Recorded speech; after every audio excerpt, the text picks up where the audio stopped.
Šio vaiko tėvai buvo neturtingi, tačiau priklausė giminiai, kuri pasižymėjo pamaldumu. Kaip atpildą už jų pamaldumą, Dievas palaimino naujagimį, išrinkęs jį ir siuntė skelti puolusius į nuodėmę ir padėti kenčiantiems.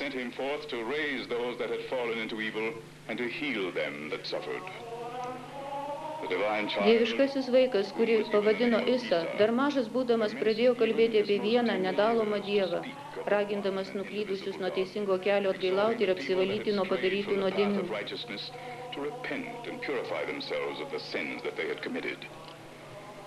Iš arti ir iš toli žmonės ėjo pasiklausyti išminties iš šio kūdikio lūpų. Visi žydai vieningai teigia amžinąją dvasią įsikūnijusią šiame vaike.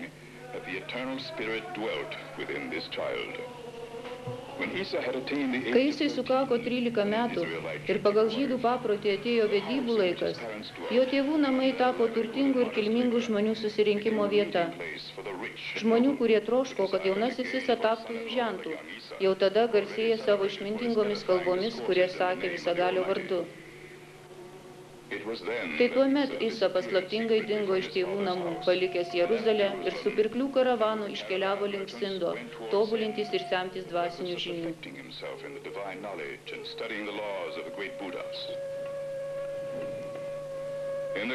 14 gyvenimo metais jaunasis Isa su Dievo palaiminimu iškeliavo link Sindo ir apsistojo pas Arijus, Dievo numylėtoje žemėje. Garsas apie nuostabų jaunuolį pasklido Sindo šiaurėje.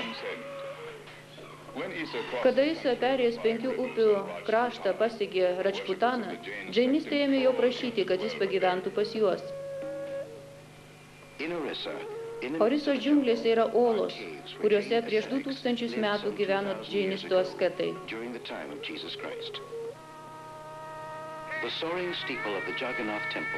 Nuo iškiliosios Džaganato šventyklos varpinės matyti Puri apylinkės.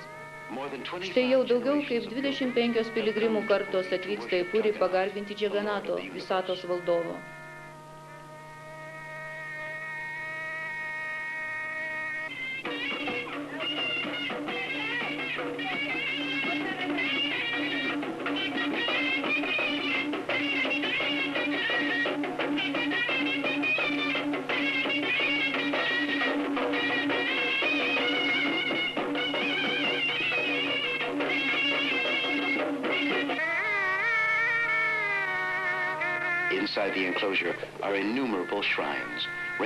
Ten yra daugybė didelių ir mažų šventyklų, skirtų įvairiems Dievo aspektams. Legenda apie šventąjį Isą pasakojama toliau. Isa paliko Džainos garbintojus ir nuvyko į Džaganatą, Orisoje, kur saugomi Vyasos Krišnos palaikai. Čia, Džaganate, jį džiaugsmingai sutiko brahmanų šventikai. Jie išmokė įskaityti ir suprasti Vedas, gydyti maldą, aiškinti žmonėms šventus raštus, išvaryti piktasias dvasias.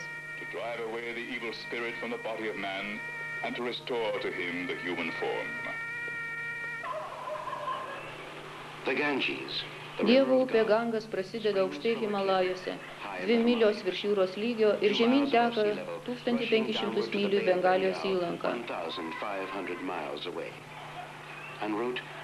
Pakeliui yra Benarai, 1000 šventyklų miestas.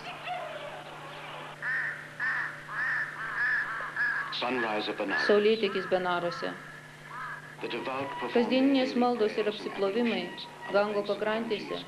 Šis ritualas seniausiame pasaulio mieste atliekamas 1000 metų.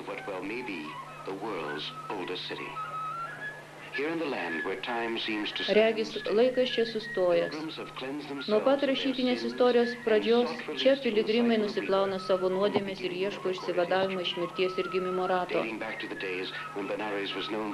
Pamaldžiam indui čia numirti yra didžiausias palaiminimas nuo tų laikų, kai Benarai buvo vadinami senuoju Varanasi vardu. Sakoma, kad mirdamas šiame mieste žmogus išsivaduoja iš reinkarnacijos ciklo. Čia ant upės kranto mes matome aukurus, kuriuose pagal tradiciją deginami indai.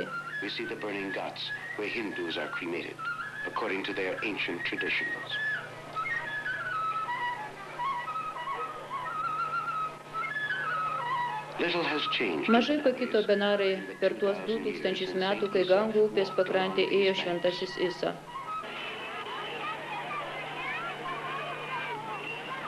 Į šiaurės rytus palei Gangą yra Hardvaro miestas, kur visą tūkstantmetį kas 12 metų per pilnatį balandžio arba gegužės mėnesį vyksta didžiulė dvasinė šventė – Maha Kumbha Mela.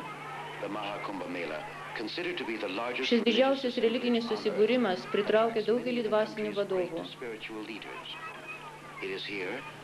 Gango pakrantėje piligrimai dalyvauja apsiplovimo ritualuose, gauna svamių palaiminimą, klausosi jų mokymo.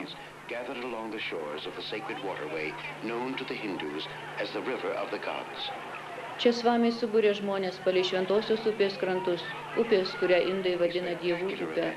Įspūdingas paskutinės Maha Kumbha Melos šventės renginys Hardvare įvyko 1974 metais.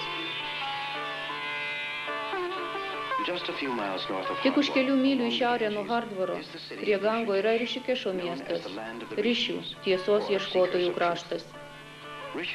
Rišikeše daug garsių ašramų ir religinių bendruomenių. Garsiausias jų yra Šivanandos, dieviško gyvenimo bendruomenės ašramas, įkurtas vieno garsiausių Indijos jogų, Svami Šivanandos.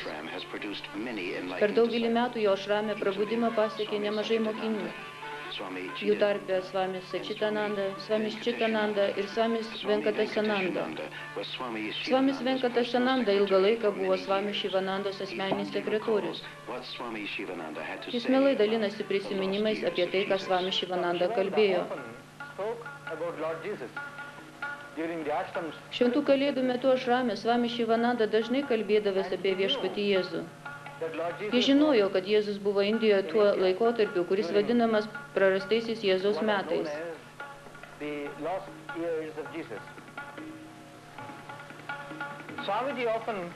Swamidžis dažnai lygindavo viešpaties Jėzaus mokymą su budizmu, Budos mokslu ir nuostabų ir didingą viešpaties Jėzaus teiginį aš ir mano tėvas esame vienas, Swamidžis siejo su vedantiškuoju idealizmu.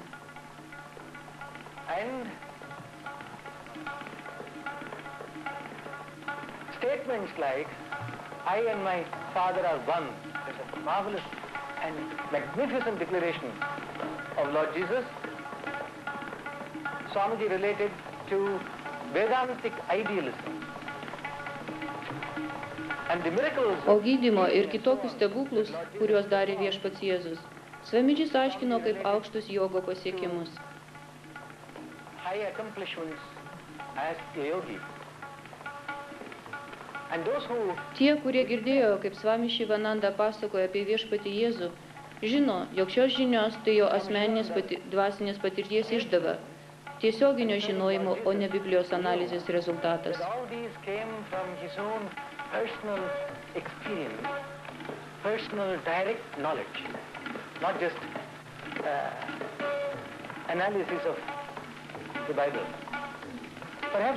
Turbūt reikėtų paaiškinti, jog tuo metu Benarai buvo šventas miestas, hinduistinio švietimo centras, kur gyveno geriausi Indijos mokslininkai.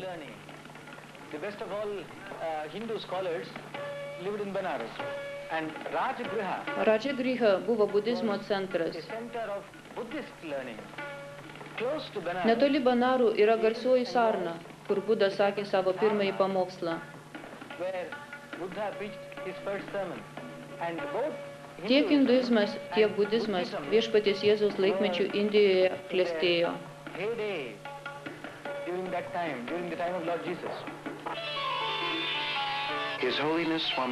Jo šventenybė Svamis Chidananda Maharadžas perėmė dieviško gyvenimo bendruomenės pirmininko pareigas iš Svami Šivanando 63 metais po savo mokytojo mirties. Biblijos žinovas turtingo žemvaldžio iš Pietų Indijos sūnus baigė Indijos Lojolos koledžą, krikščionišką instituciją, kur jam visam gyvenimui buvo įskiepyta meilė Jėzui Kristui.